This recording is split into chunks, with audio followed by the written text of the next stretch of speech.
अन्य सभी लीडर्स, ಏನತ್ ತಮಿಳ್ ಸಹೋದರಿಗಳೇ वणक्कम। फ्रेंड्स, इस साल 2026 में तमिलनाडु का ये मेरा पहला दौरा है। ये वो समय है जब पूरा तमिलनाडु पोंगल के उत्सव के बाद एक अलग ही आनंद में है। कुछ दिन पहले ही तमिलनाडु के विकास पुरुष भारत रत्न एमजीआर जी की जन्म जयंती भी मनाई गई। आज इस मंच से मैं एरी कातरामर के चरणों में प्रणाम करता हूं और आप सभी के कल्याण, तमिलनाडु के कल्याण की कामना करता हूं। எனதருமை தமிழ் சகோதர சகோதரிகளே, வணக்கம்.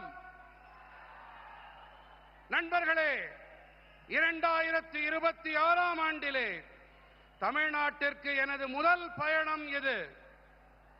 இந்த வேளையிலே தமிழ்நாடு முழுவதிலும் பொங்கலுக்கு பிறகு சிறப்பானதொரு ஆனந்தம் நிறைந்திருக்கிறது. சில நாட்கள் முன்புதான் தமிழ்நாட்டின் வளர்ச்சி மனிதன், பாரத் ரத்னா விருது பெற்ற எம்ஜிஆர் அவர்களின் பிறந்த நாளை நாம் கொண்டாடினோம். இன்று இந்த மேடையிலிருந்து ஏரி காத்த ராமனின் திருவடிகளிலே நான் தலை வணங்குகிறேன். அது மட்டுமல்லாமல் அனைவரின் நலன், தமிழ்நாட்டின் நலனுக்காக நான் வேண்டிக் கொள்ளுகின்றேன். फ्रेंड्स, आज नेताजी सुभाष चंद्र बोस की जन्म जयंती भी है। देश आज के दिन को पराक्रम दिवस के रूप में मनाता है। तमिलनाडु के अनेक पराक्रमी स्वतंत्रता सेनानियों ने नेताजी के साथ स्वतंत्रता की लड़ाई लड़ी है। वीरता और देशभक्ति तमिलनाडु के जन जन में रची बसी है। मैं इस पावन भूमि से नेताजी सुभाष बाबू को नमन करता हूं। நண்பர்களே, இன்று நேதாஜி சுபாஷ் சந்திர போஸ் அவர்களின் பிறந்த நாளும் கூட. தேசம் இந்த நாளை பராக்கிரம திருநாள் என்ற வகையிலே கொண்டாடி மகிழ்கின்றது. தமிழ்நாட்டின் பராக்கிரமம் நிறைந்த பல சுதந்திர போராட்ட தியாகிகள் நேதாஜியோடு தோள் சேர்த்து சுதந்திர போரிலே பங்கெடுத்தார்கள். வீரம் மற்றும் நாட்டுப்பற்று தமிழ்நாட்டு மக்களின் நாடி நரம்புகளிலே பெருக்கெடுத்து ஓடுகின்றது. இந்த புனிதமான மண்ணிலிருந்து நான் நேதாஜி சுபாஷுக்கு நினைவாஞ்சலிகளை காணிக்கையாக்குகின்றேன். फ्रेंड्स, ये जो विशाल जनसागर है, इसका एक बहुत स्ट्रांग मैसेज पूरे तमिलनाडु में जा रहा है, पूरे देश में जा रहा है। मैसेज ये कि तमिलनाडु अब चेंज के लिए तैयार है। तमिलनाडु अब डीएमके के कुशासन से मुक्ति चाहता है। तमिलनाडु अब बीजेपी एनडीए की सरकार चाहता है। ये मंच देखिए, आज यहां स्टेज पर एनडीए फैमिली के हमारे सीनियर लीडर्स एक साथ आज तमिलनाडु का भविष्य तय करने के लिए इकट्ठे हुए हैं। ये सभी साथी आज एक ही संकल्प के साथ यहां जुटे हैं और वो संकल्प है, हमें तमिलनाडु को डीएमके सरकार से मुक्ति दिलानी है। हमें तमिलनाडु को एक विकसित, सुरक्षित और करप्शन फ्री स्टेट बनाना है। मैं ये साफ साफ देख सकता हूं, डीएमके सरकार के एग्जिट का काउंटडाउन शुरू हो चुका है। நண்பர்களே, இங்கே அலைகடல் என மக்கள் வெள்ளம் திரண்டிருக்கிறது. இது ஒட்டுமொத்த தமிழ்நாட்டுக்கும் தேசம் அனைத்திற்கும் கூட ஒரு செய்தியை அளிக்கிறது. அது என்ன தகவல் தெரியுமா? தமிழ்நாடு இப்போது மாற்றத்திற்கு தயாராகிவிட்டது. தமிழ்நாடு இப்போது திமுகவின் மோசமான ஆட்சியிலிருந்து விடுபட துடிக்கிறது. தமிழ்நாடு இப்போது பிஜேபி என்டிஏவின் அரசினை விரும்புகிறது. இந்த மேடையை பாருங்கள் நண்பர்களே, இந்த காட்சியை பாருங்கள் நண்பர்களே. என்டிஏ குடும்பத்தின் நம்முடைய மூத்த தலைவர்கள் தமிழ்நாட்டின் எதிர்காலத்தை நிர்ணயிக்க குழுமியிருக்கின்றார்கள். இந்த நண்பர்கள் அனைவரும் ஒரே ஒரு முடிவோடு, ஒரே ஒரு உறுதிப்பாட்டோடு இங்கே இணைந்திருக்கின்றார்கள். அது என்ன உறுதிப்பாடு தெரியுமா? தமிழ்நாட்டை நாம் திமுக அரசிடமிருந்து விடுவிக்க வேண்டும் என்பதே அந்த உறுதிப்பாடு. நாம் தமிழ்நாட்டினை வளர்ச்சியடைந்த, பாதுகாப்பான, ஊழலற்ற மாநிலமாக மாற்ற வேண்டும். இதை என்னால் தெளிவாக காண முடிகின்றது. திமுக அரசாங்கத்தின் முடிவுரைக்கான கவுண்டவுன் தொடங்கிவிட்டது.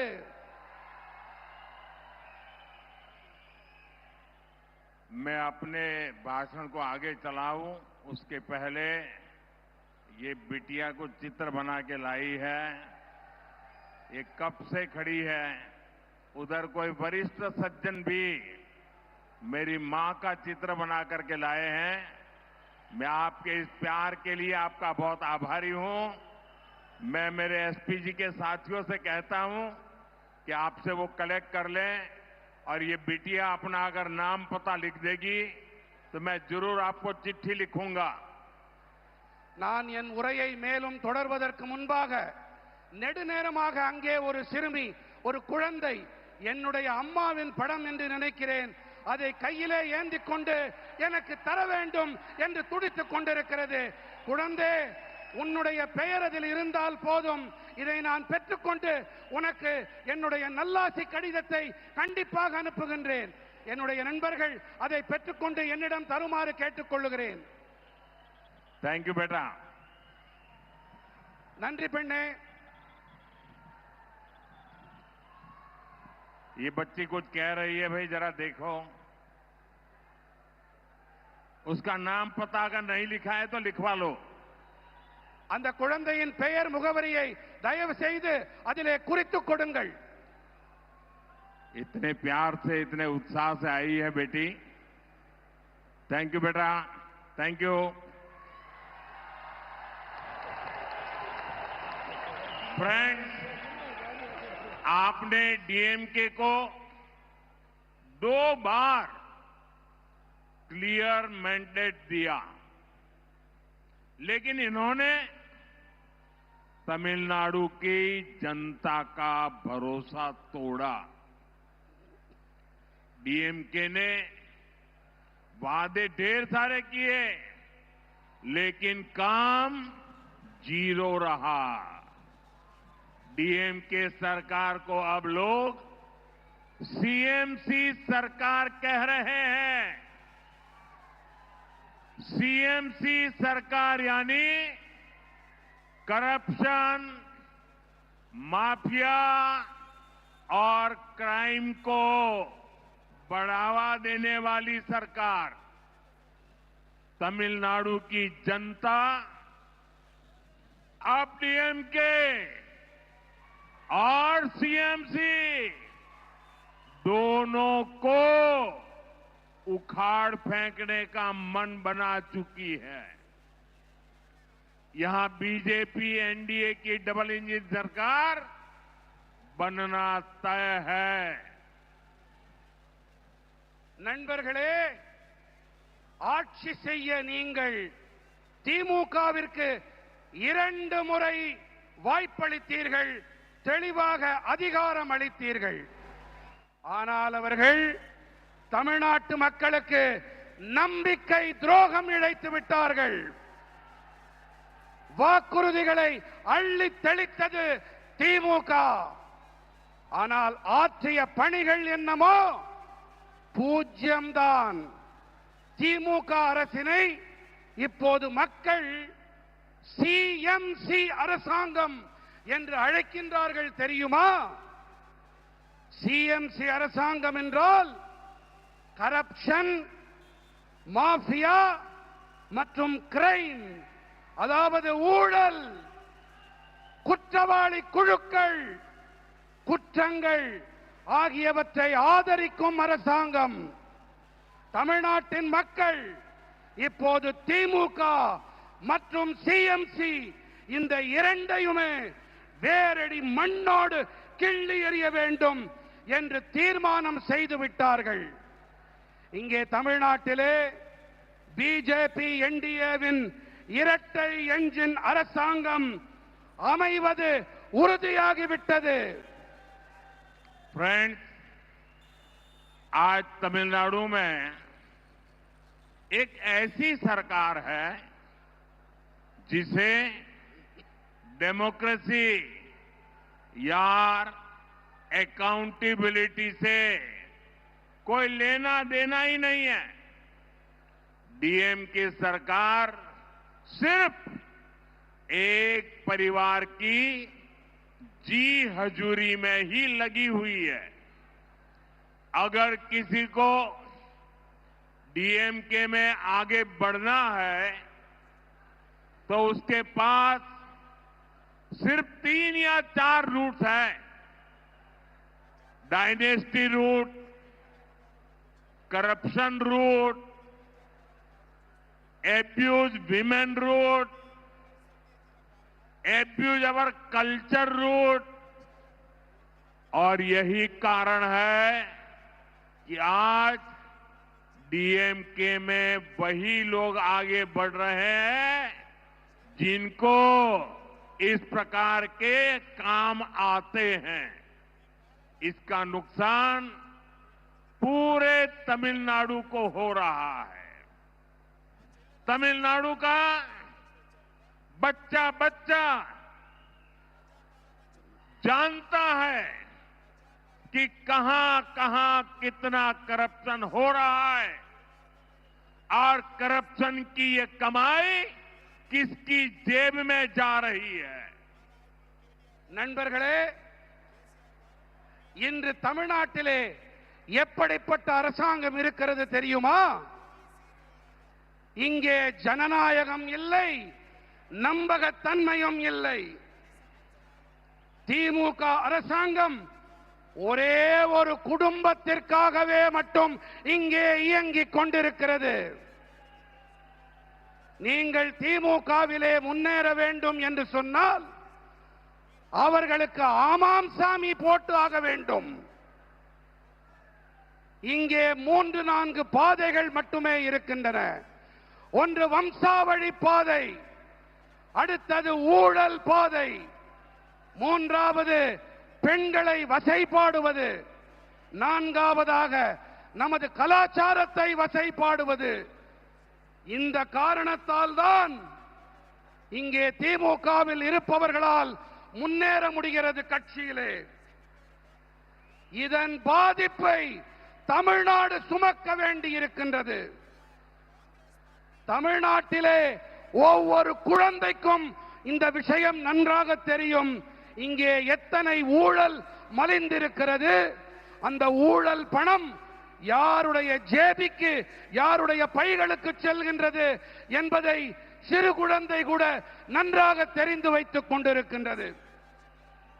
फ्रेंड्स, तमिलनाडु वो धरती है जिसने भारत की सभ्यता को समृद्ध किया है। संगम कालीन साहित्य, साइंस, टेम्पल, टेक्नोलॉजी, तमिलनाडु ने हमेशा भारत का गौरव बढ़ाया है। आज जब भारत विकसित होने के लक्ष्य के साथ आगे बढ़ रहा है, तब तमिलनाडु की बहुत बड़ी भूमिका है। हमें तमिलनाडु को डीएमके की जंजीरों से आजाद कराना ही होगा। तमिलनाडु जितनी जल्दी विकसित होगा, देश भी उतनी ही तेजी से विकसित होगा। நண்பர்களே, தமிழ்நாடு எப்படிப்பட்ட பூமி என்றால், இதுதான் பாரத நாட்டின் பண்பாட்டை வளம் நிறைந்ததாக ஆக்கியது. சங்ககால இலக்கியங்கள், விஞ்ஞானம், ஆலயங்கள், தொழில்நுட்பம் பாரத நாட்டின் கௌரவத்தை உயர்த்தியது. நம்முடைய தமிழ்நாடு இன்று வளர்ச்சியடைந்த பாரதம் என்ற இலக்கை நோக்கி நாடு முன்னேறிக் கொண்டிருக்கும் வேளையிலே நாம் தமிழ்நாட்டை திமுகவின் கொடூரமான தலைகளிலிருந்து விடுவித்தாக வேண்டும். எந்த அளவுக்கு வேகமாக தமிழ்நாடு முன்னேறுகிறதோ அந்த அளவுக்கு வேகமாக தேசமும் முன்னேற்றம் அடையும். फ्रेंड्स, बीते 11 वर्षों में एनडीए की केंद्र सरकार ने तमिलनाडु के विकास के लिए अभूतपूर्व काम किया है। 2014 से पहले जब दिल्ली में डीएमके और कांग्रेस की गठबंधन वाली सरकार थी, उस दौरान तमिलनाडु के विकास के लिए बहुत कम फंड दिया जाता था। बीते 11 वर्षों में केंद्र की एनडीए सरकार ने सिर्फ डिवॉल्यूशन के माध्यम से करीब करीब 3 लाख करोड़ रुपए तमिलनाडु को दिए हैं। ये कांग्रेस डीएमके उनकी जो गठबंधन वाली सरकार थी, केंद्र सरकार में वो जो करते थे उसकी तुलना में करीब 3 गुना अधिक दिया गया है। बीते 11 इयर्स में तमिलनाडु के लोगों के वेलफेयर के लिए सेंटर से करोड़ों रुपयों की मदद मिली है, वरना कांग्रेस डीएमके एक गठबंधन के राज में तो गरीब, एससी, एसटी, ओबीसी के वेलफेयर के नाम पर सिर्फ घोटाले ही होते थे। நண்பர்களே, கடந்த 11 ஆண்டுகளிலே என்டிஏவின் மத்திய அரசாங்கம் தமிழ்நாட்டின் வளர்ச்சிக்காக வரலாறு காணாத பணிகளை ஆற்றியிருக்கின்றது. 2014ஆம் ஆண்டிற்கு முன்பாக தில்லியிலே திமுக காங்கிரசின் அரசாங்கம் இருந்த வேளையிலே அப்போது தமிழ்நாட்டின் வளர்ச்சிக்காக மிக குறைவான நிதியே ஒதுக்கப்பட்டிருந்தது. ஆனால் கடந்த 11 ஆண்டுகளிலே என்டிஏ அரசாங்கமானது அதிகார பகிர்வு வாயிலாக மட்டுமே கிட்டத்தட்ட 3 லட்சம் கோடி ரூபாயை தமிழ்நாட்டிற்கு அளித்திருக்கிறது. எத்தனை லட்சம் கோடி ரூபாய்? எத்தனை லட்சம் கோடி? 3 லட்சம் கோடி ரூபாய். காங்கிரஸ் திமுக மத்தியிலே ஆட்சி செய்த காலத்தோடு ஒப்பிடுகையிலே இது கிட்டத்தட்ட 3 மடங்கு அதிகமானது. இது மட்டுமல்ல, கடந்த 11 ஆண்டுகளிலே தமிழ்நாட்டு மக்களின் நல்வாழ்விற்காக வேண்டி மத்திய அரசு 11 லட்சம் ரூபாய் 11 லட்சம் கோடி ரூபாய் உதவிகளை அளித்திருக்கிறது. ஆனால் காங்கிரஸ் திமுக கூட்டாட்சியின் போது ஏழைகள், தாழ்த்தப்பட்ட மக்கள், பழங்குடியினர், இதர பிற்பட்ட மக்கள், இந்த வகுப்பினருக்கு நலன்கள் வழங்குகிறோம் என்ற பெயரில் மோசடிகள் மட்டும்தான் அரங்கேறின. फ्रेंड्स, मैं आपको रेल बजट का भी एक उदाहरण देता हूं। डीएमके कांग्रेस जितना रेल बजट तमिलनाडु को देती थी, एनडीए सरकार उससे 7 टाइम अधिक बजट तमिलनाडु को दे रही है। तमिलनाडु के करीब 80 रेलवे स्टेशन को और आधुनिक बनाया जा रहा है, उन्हें अपग्रेड किया जा रहा है। यहां वंदे भारत जैसी आधुनिक तेज रफ्तार मेड इन इंडिया ट्रेनें भी एनडीए की सरकार ने चलाई है। நண்பர்களே, நான் உங்களுக்கு ரயில் பட்ஜெட் பற்றிய ஒரு எடுத்துக்காட்டை அளிக்கிறேன். திமுக காங்கிரஸ் அரசாங்கம் ரயில் பட்ஜெட் என்ற வகையிலே தமிழ்நாட்டிற்கு அளித்த தொகையை விட என்டிஏ அரசாங்கம் 7 மடங்கு அதிக நிதியை தமிழ்நாட்டிற்கு அளித்து வருகிறது. தமிழ்நாட்டின் சுமார் 80 ரயில் நிலையங்கள் மேலும் நவீனப்படுத்தப்பட்டு வருகின்றன, அவை மேம்படுத்தப்பட்டு வருகின்றன. இங்கே வந்தே பாரத் போன்ற நவீனமான விரைவாக செல்லக்கூடிய இந்தியாவில் தயாரிக்கப்பட்ட ரயில்களையும் கூட என்டிஏ அரசாங்கம் தான் இயக்கி இருக்கின்றது. फ्रेंड्स, तमिलनाडु की बहुत बड़ी ताकत हमारे किसान है, हमारे फिशरमैन है। एनडीए की केंद्र सरकार की नीतियों के कारण देश में एग्रीकल्चर और फिशरीज में रिकॉर्ड प्रोडक्शन हो रहा है, क्योंकि एनडीए की केंद्र सरकार किसानों को, फिशरमैन को हर कदम पर सपोर्ट कर रही है. நண்பர்களே, தமிழ்நாட்டின் மிகப்பெரிய பலம் என்று சொன்னால் நமது விவசாயிகள், நமது மீனவர்கள் தான். பிஜேபி என்டிஏ மத்திய அரசாங்கத்தின் கொள்கைகள் காரணமாக தேசத்தின் விவசாயம் மற்றும் மீன்வளத்துறையிலே சாதனை படைக்கும் உற்பத்தி எட்டப்பட்டிருக்கிறது.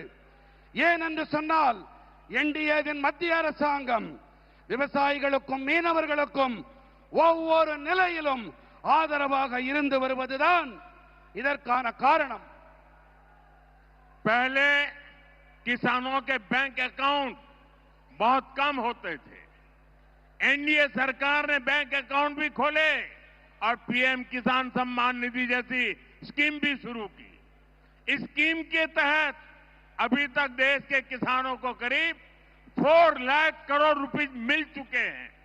तमिलनाडु के लाखों किसानों के अकाउंट में भी 12,700 करोड़ रुपए भेजे गए हैं. முன்னரெல்லாம் குறைவான விவசாயிகளிடம் மட்டுமே வங்கி கணக்குகள் இருந்தன.